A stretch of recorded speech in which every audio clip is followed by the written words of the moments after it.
라이언 일병 구하기라고 하는 영화가 있습니다. 1998년도에 개봉을 해가지고 그 해에 참 큰 흥행을 거뒀고요. 2007년도에는 미국 영화 연구소가 선정한 그때까지의 100대 영화에도 들어갈 만큼 흥행을 했던 그 좋은 작품으로 알려진 그런 영화입니다. 아마 내용을 알고 계시는 분들도 이제는 펑 많으실 것 같아요. 2차 세계대전 당시에 라이언이라고 하는 성을 가진 한 집안에 4아들이 있었는데 그 4아들 전부 다 전쟁에 참여를 하게 된 것입니다. 그런데 미국 그 행정부에서 이제 전사자 명단을 정리를 하다 보니까 그 한 집안의 4아들 가운데 위에 3아들이 작전 중에 사망했다라고 하는 사실을 발견하게 된 거죠. 그래서 한 어머니가 3통의 그 사망 통지서를 받게 그렇게 된 것입니다. 그래서 행정부에서 결정을 내리는 겁니다.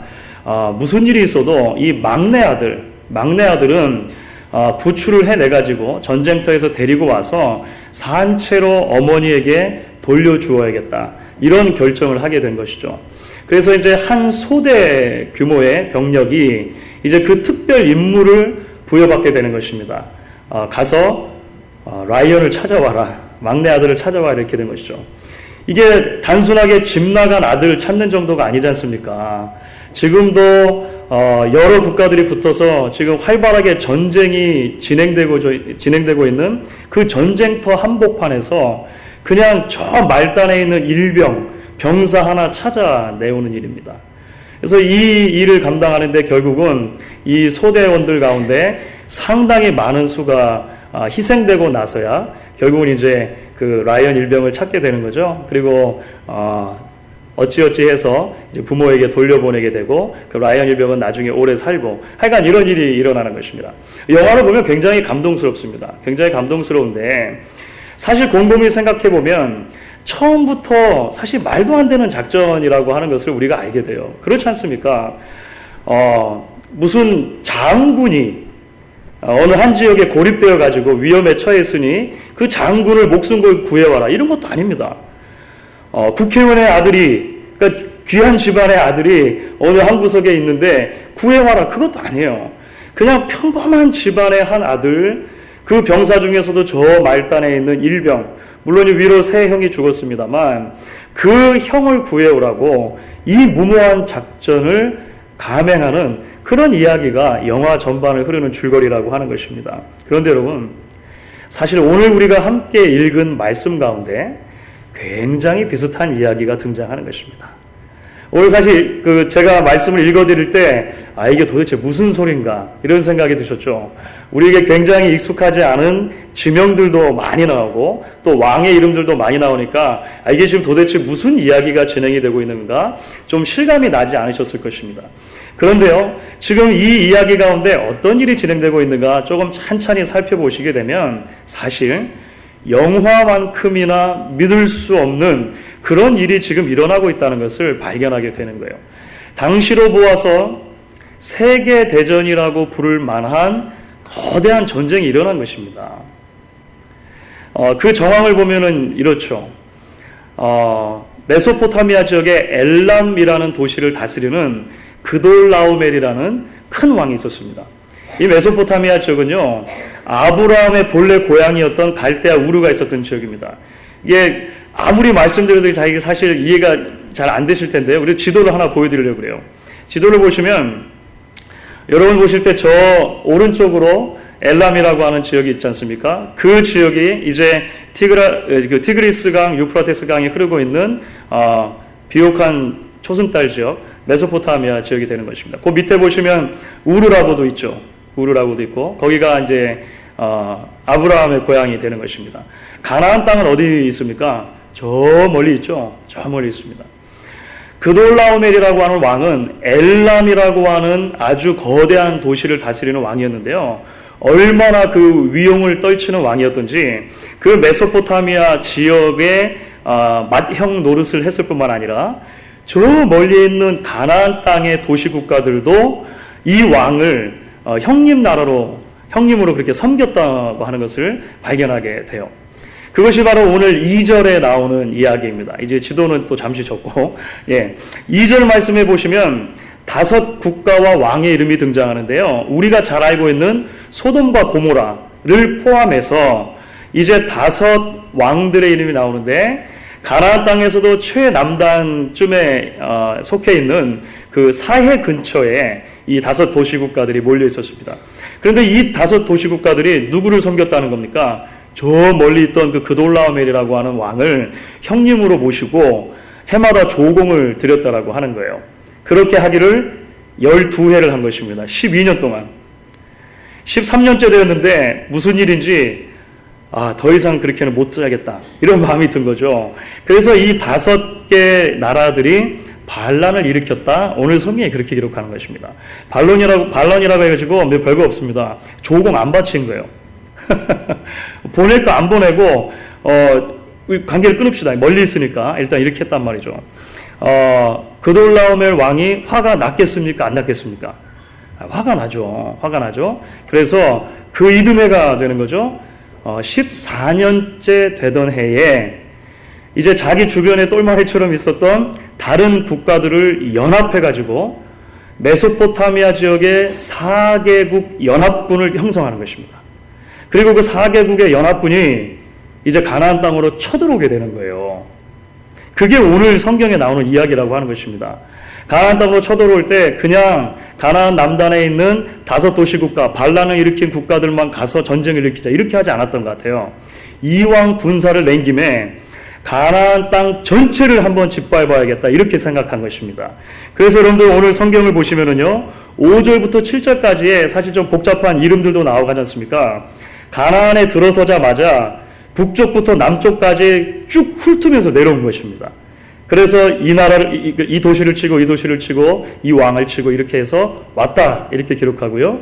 결국은 이제 사해 근처에 시딤 골짜기라고 하는 곳에서 이제 이 그돌라오멜의 메소포타미아 연합군하고 그 다음에 소돔 고모라를 포함하는 5개 가나안 연합군이 싸움이 붙었다는 것입니다. 세계대전에 견줄만 하죠. 그렇습니까? 그렇지 않습니까? 이게 상당히 큰 전쟁인 거예요. 상당히 큰 전쟁인 것입니다. 이 전쟁이 일어났는데 누가 이겼겠습니까? 이게 사실 불을 보듯 뻔한 것입니다. 그러니까 이 메소포타미아의 군대는 워낙에 강한 군대였습니다. 워낙에 강한 군대. 그래서 가나안 연합군들이 이길 수가 없었다라고 하는 것이죠. 결국은 전쟁에 참여했던 왕들이 뿔뿔이 다 도망가고 흩어져 버리고요. 이제 메소포타미아 연합군이 이제 그 가나안 땅을 마음대로 이제 유린하는 일이 있게 되는 것입니다. 약탈하는 것이죠. 사람도 잡아가고 짐승도 잡아가고 재물도 뺏어가는 것입니다. 그 와중에 어떤 일이 있었습니까? 그 와중에 아브라함의 조카였던 롯도 잡혀갔다 이렇게 되는 거죠. 그렇죠. 그 롯이 소돔에 살고 있었는데 이 거대한 연합군이 와가지고 이제 싹 쓸어버린 뒤에 롯도 잡아가고 그 가축들 재물까지 다 잡아갔다. 오늘 이야기가 이렇게 설명을 한 거죠. 자, 오늘 13절에 보시면은요, 가까스로 그 아수라장 같은 곳에서 살아남았던 한 사람이 있었던 것 같습니다. 그래가지고 겨우겨우 도망을 가서 아브라함에게 이 사실을 전하는 거예요. 조카가 잡혀갔습니다. 그런데 이 소식을 듣고 나서 정말로 이제 놀라운 일이 벌어지기 시작하는 것입니다. 자, 제가 지금까지 설명을 드렸잖아요. 어떤 식으로 지금 전쟁이 진행되었고 얼마만한 규모로 전쟁이 진행되었고 그 메소포타미아 군대가 얼마나 강력한 군대였는가 이제 쭉 이야기가 진행이 됐지 않습니까? 자, 그것을 마음에 그대로 담아두신 상태에서 이제 아브라함이 도대체 어떤 일을 했는가 한번 읽어보도록 하겠습니다. 14절부터 16절까지 말씀이에요. 그것이 14절부터 16절인데요. 한번 머릿속에 그림을 그려보면서 한번 읽어보십시오. 같이 읽겠습니다. 아브라함이 그 조카의 사로잡혔음을 듣고 집에서 길리고 연습한 자 318인을 거느리고 단까지 쫓아가서 그 가신을 나누어 밤을 타서 그들을 쳐서 파하고 다메섹 좌편 호박까지 쫓아가서 모든 빼앗겼던 재물과 자기 장조카 롯과 그 재물과 또 부녀와 인민을 다 찾아왔더라. 무슨 말씀인지 이해가 되십니까? 이 그림이 그려주십니까? 아브라함이요, 자기 집에서 그냥 이제 길린 장정들을 모았습니다. 이게 많긴 많았어요. 꽤 많았는데 그 장정들을 모아가지고요, 그 그돌라오멜의 연합군, 메소포타미아의 그 무시무시한 연합군을 기어이 쫓아갔다는 거 아닙니까? 그래가지고 그렇게 쫓아가가지고요, 어찌어찌 해가지고 결국은 롯을 찾아왔다는 거예요. 별로 놀라지 않으시는데 이게 대단히 충격적인 사건인 것입니다. 대단히 충격적인 사건이에요. 여러분, 이게 물론 이제 이렇게 설명한 사람들이 있습니다. 당시에 318명 정도면 가나안의 여느 도시국가 한 도시국가의 군사수와 맞먹는 정도다라고 말하는 학자들이 들어 있습니다. 그리고 이제 그 마무레라고 하는 형제들하고 삼형제인데 그 삼형제하고 좀 연합을 했기 때문에 실제 군사는 좀 더 많았을 수 있어요. 그리고 밤에 갑자기 이렇게 기습한다든지 이런 작전도 썼습니다.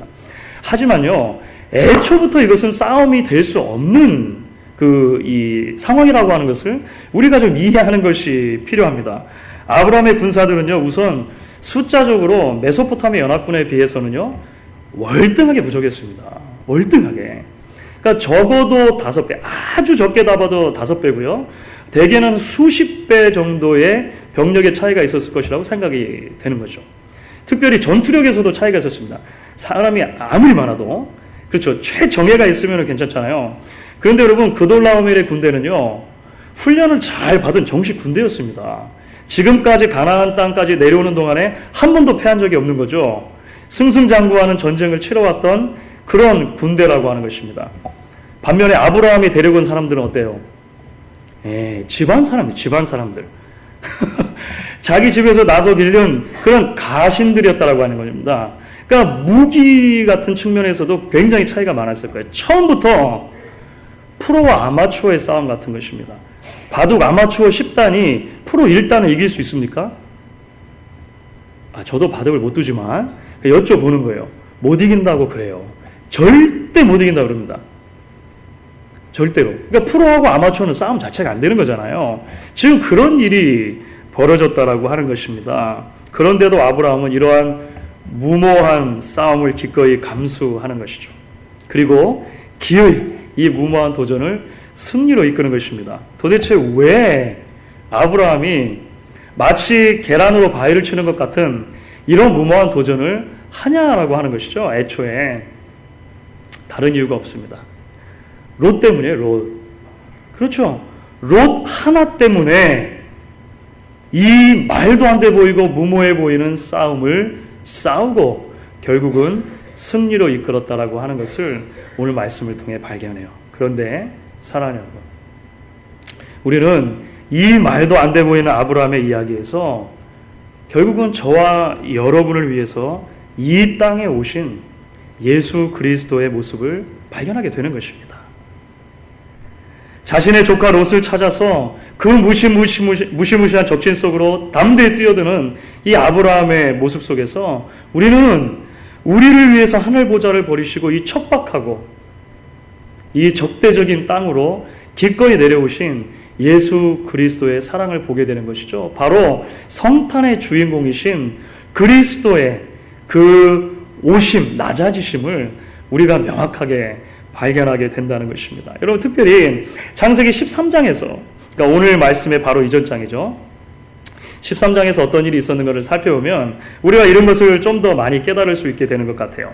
지난주에도 우리가 잠시 언급을 해드렸습니다만 창세기 13장에 어떤 이야기가 기록되어 있습니까? 아브라함과 롯이 갈라서는 이야기가 기록이 되어져 있습니다. 기근 때문에 약속의 땅에 기근이 들어서 이제 가나안 땅, 그 애굽 땅으로 내려가지 않았습니까? 그 이집트 땅에 갔다가 하여간 우여곡절 끝에 다시 가나안으로 돌아오게 됩니다. 그런데 가나안에 돌아왔을 때 아브라함과 롯이 가지고 있는 가축이 너무 많았던 거죠. 그래서 서로 한 곳에 있을 수가 없었습니다. 지난주 말씀에서 우리가 살펴본 것처럼 아브라함이 이제 롯에게 먼저 선택권을 주는 것이죠. 먼저 선택을 해라. 그때 롯이 선택한 땅은 어떤 땅이었을까요? 그곳이 바로 소돔 땅이었습니다. 소돔 땅. 왜 아브라함이 소돔 땅을 선택했는가? 성경은 이렇게 우리에게 설명을 해주는데요. 그것이 창세기 13장 10절입니다. 창세기 13장 10절 말씀 같이 한번 읽어보도록 하겠습니다. 이에 롯이 눈을 들어 요단들을 바라본즉 소알까지 온 땅에 물이 넉넉하니 여호와께서 소돔과 고모라를 멸하시기 전이었는 거로 여호와의 동산 같고 애굽 땅과 같았더라. 롯이 눈을 척 들어가지고 쭉 살펴보았는데요. 한 곳을 보니까 물이 넉넉한 곳이 있었다는 것이죠.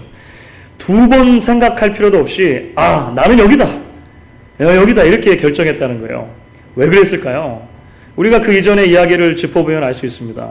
바로 지금 방금 전까지만 해도 기근 때문에 고생했지 않습니까? 그렇죠. 가나안 땅에 기근이 들어가지고 정말로 애굽 땅에 가서 그런 어려움을 겪기도 했고요. 어린 시절부터 자신을 키워주었던 마치 친엄마 같은 큰엄마죠. 사라가 이집트 파라오의 그 왕비가 될 뻔한 첩이죠, 사실은. 뺏길 뻔한 그런 일도 겪었습니다. 그러니까 애초에 기근이 없었다면 이런 고생할 필요가 없는 것이죠. 그러니까 물의 중요성에 대해서 롯은 마음속에 굉장히 큰 생각을 가지고 있었다는 것입니다. 결국 그렇게 소돔 땅을 택하게 되는데요. 롯이 생각하지 못했던 부분이 있었습니다. 그것이 무엇이냐면 당장에 눈앞에 보이는 것을 바라보고 선택했을 때 앞으로 그 선택이 그의 신앙과 그의 영혼에 있어서 어떤 결과를 가져다 줄 것인가, 이것은 바라보지 못했던 거예요. 이 소돔 땅이 과연 어떤 땅인가 라고 하는 것까지는 내다보지 못했던 것입니다. 그래서 13장 13절에 나오는 말씀은 이 복선과 같은 말씀이죠. 앞으로 이 롯의 가정이 이 소돔에서 어떤 일을 겪을 것인가. 소돔 사람은 악하여 여호와 앞에 큰 죄인이었더라. 이 말씀이 등장을 하는 것입니다. 그런데 여러분, 사실 이 롯의 모습을 보면은요, 우리 모습하고 참 비슷한 것 같아요. 그렇지 않습니까? 당장에 눈앞에 있는 이익을 좇아서 제 생각대로, 제 마음대로 선택하며 살아가는 것이 사실은 우리들의 모습이 아니냐고 하는 것입니다. 눈으로 보기에 좋은 것만을 추구하다가 자기의 영혼이 말라 죽어가는 것도 모르고 그렇게 죄악된 세상의 한가운데를 그냥 살아가는 것이 보통 사람들의 모습이 아니냐라고 하는 것이죠. 그런데 그렇게 마음대로 제 갈 길을 가버렸던 이 롯을 아브라함이 끝까지 찾아가서 구원해 오는 것처럼 예수님께서는 길 잃은 양과 같은 우리들을 위해서 이 땅에 오셨고 우리 위해서 십자가를 지시고 우리를 구원해 주셨다라고 하는 것입니다. 여러분, 이것이 바로 이사야 53장에서 우리에게 이야기해 주는 것인데요. 우리가 잘 아는 말씀인 것 같습니다. 이사야 53장 6절 말씀인데요. 우리가 이 말씀 한번 같이 한번 읽어보도록 하겠습니다. 이사야 53장 6절 말씀입니다. 우리는 다 양 같아서 그릇 행하여 각기 제 길로 갔거늘 여호와께서는 우리 무리의 죄악을 그에게 담당시키셨도다. 그것입니다. 여러분, 아브라함이 롯을 구원한 이유는요, 그에게 무슨 조건이나 자격이 있어서가 아닙니다. 아마도 아브라함은 좀 서운한 게 있었을지도 몰라요. 그럼에도 불구하고 그를 찾아가서 구해오는 것입니다. 유일한 이유가 뭐냐면 그가 자신의 혈육이라고 하는 단 하나의 이유죠.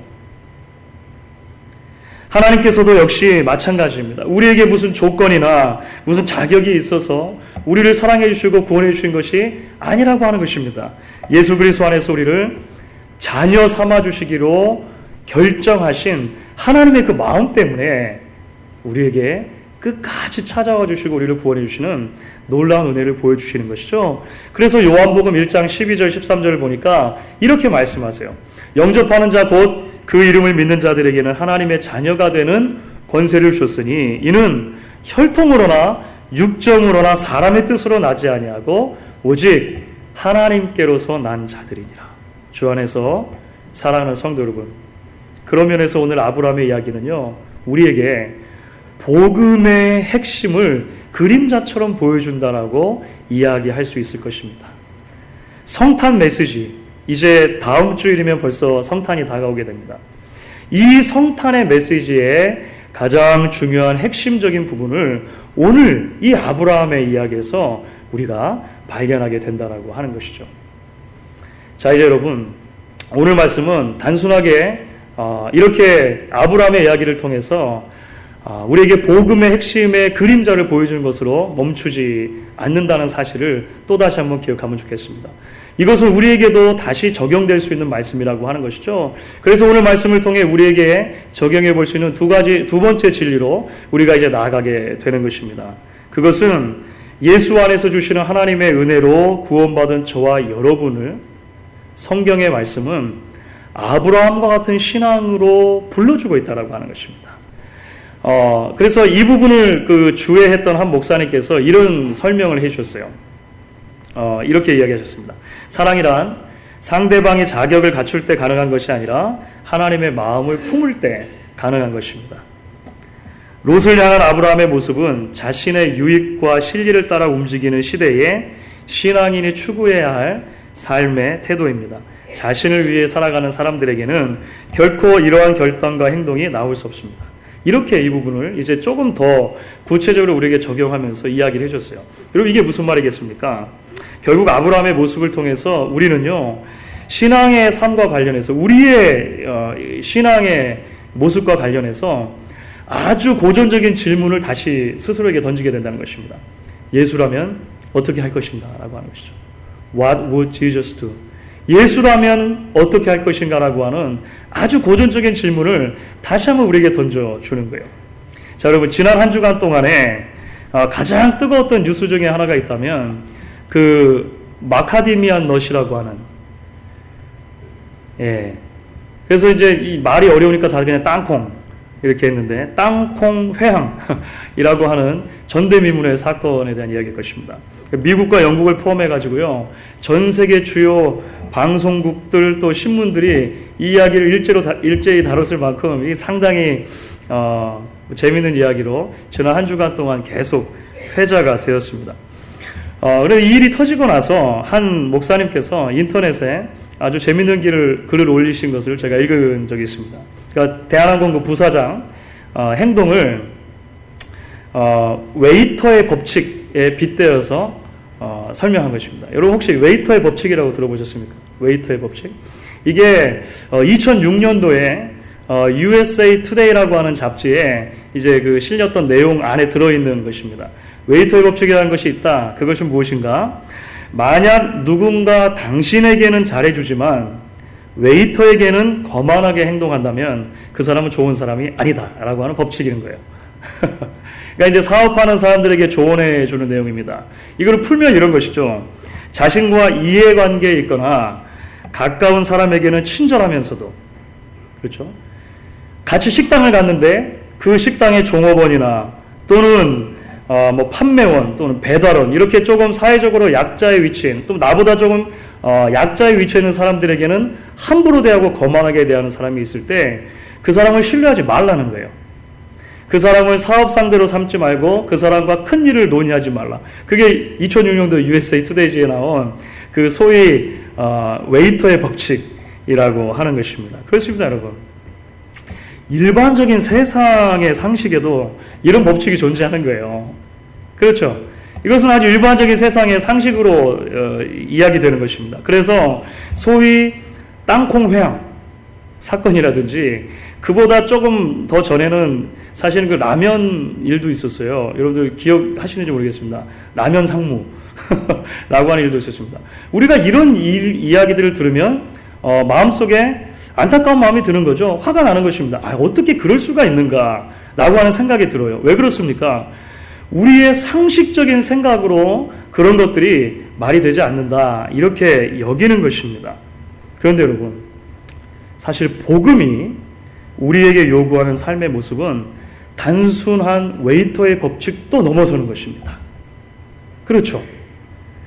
단순히 나와 이해관계가 없는 사람들이나 사회적으로 약한 사람들에게 존중하고 나이스하게 대해주라, 이런 정도를 넘어서는 말씀이 오늘 아브라함이 롯을 찾아가는 말씀 가운데 담겨져 있다라고 하는 것입니다.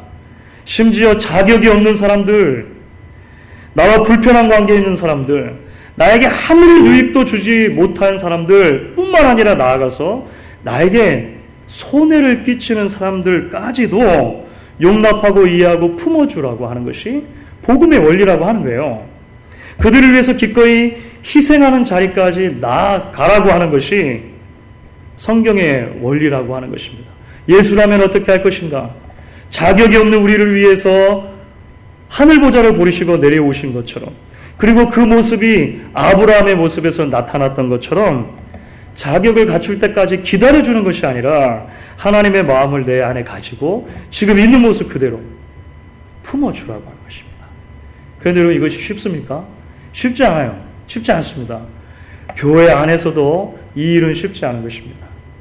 얼마 전에 전도사님들과 이야기를 나누다가 한 전도사님께서 이런 이야기를 하셨어요. 다른 주에 계실 때 참 말도 안 되는 것 같은 일을 겪었다는 것입니다. 한 교회, 지역교회 성도께서 교회에서 나를 장로시켜주지 않았다는 이유로 교회 문을 닫아 잠가버린 것입니다. 아무도 예배드리지 못하게. 왜 그랬는지는 모르겠지만 그 개인 성도 명의로 교회 건물이 돼 있었다고 해요. 그래서 자기 마음대로 일이 진행이 안 되니까 이제 아예 아무도 내 교회, 내 건물에서는 예배를 못 드린다, 이렇게 해가지고 쇠사슬로 정문을 걸어 잠궈버리고 예배를 못 드리게 했다는 것입니다. 그래서 그 전사님께 이런 이야기를 제가 해드렸어요. 아마 예수님도 그 예배당에는 못 들어가셨을 거예요. 그렇죠, 여러분. 사실 이것은 굉장히 극단적인 이야기입니다만 우리들 안에도 크고 작은 이런 일들이 사실 존재한다는 것을 우리가 인정하지 않을 수 없는 것 같습니다. 마음속에 해결되어지지 못한 갈등의 문제들, 해소되어지지 않은 미움의 문제들, 아직도 마음속에 늘 가지고 있는 앙금과 같은 것들이 여전히 우리 안에 존재하고, 내가 먼저 손 내밀기보다는 상대방이 와서 손 내밀어주고 용서를 빌어주기를 오히려 기다리고 있지는 않느냐라고 하는 것입니다. 자격을 다 회복하기까지는 나는 결코 회복될 수 없다라고 그렇게 마음속에 생각하고 있지는 않냐라고 하는 것이죠. 오늘 말씀이 우리에게 도전하는 것은 바로 예수 그리스도처럼, 아브라함처럼 그렇게 자격 없는 자를 위해서도 희생하고 품어주고 구해줄 수 있는, 그를 위해 설 수 있는 자리에 있어야 한다, 이야기를 해주고 있는 것입니다. 주 안에 사랑하는 성도 여러분, 말씀을 이제 맺도록 하겠습니다. 2014년도에 성탄이 바로 코앞으로 다가왔습니다. 포탄이 빗발치는 전장을 뚫고 라이언 일병을 구하는 이야기가 상식적으로 말도 안 되는 작전이었던 것만큼이나 롯을 찾아서 무시무시한 메소포타미아 군을 추격해간 아브라함의 이야기가 무모했던 것만큼이나 말도 안 되고 무모한 사랑의 이야기가 있는 것입니다. 바로 저와 여러분을 향한 하나님의 사랑의 이야기죠. 저와 여러분을 위해서 이 땅 가운데로 내려오신 예수 그리스도의 희생의 이야기인 것입니다. 그리고 그 주님의 사랑과 주님의 섬김은 조금 더 나아가서 저와 여러분을 그러한 무모한 사랑과 그러한 말도 안 되는, 이해할 수 없는 섬김의 자리로 초대를 하고 있다는 것을 오늘 말씀을 통해 발견하게 되는 것이죠. 성탄이 가까워오는 오늘 이 아침에 이 말씀을 통해 주시는 도전을 붙들고 그 말씀의 믿음으로 순종하시는 저와 여러분 되실 수 있기를 주의 이름으로 간절히 축원하겠습니다.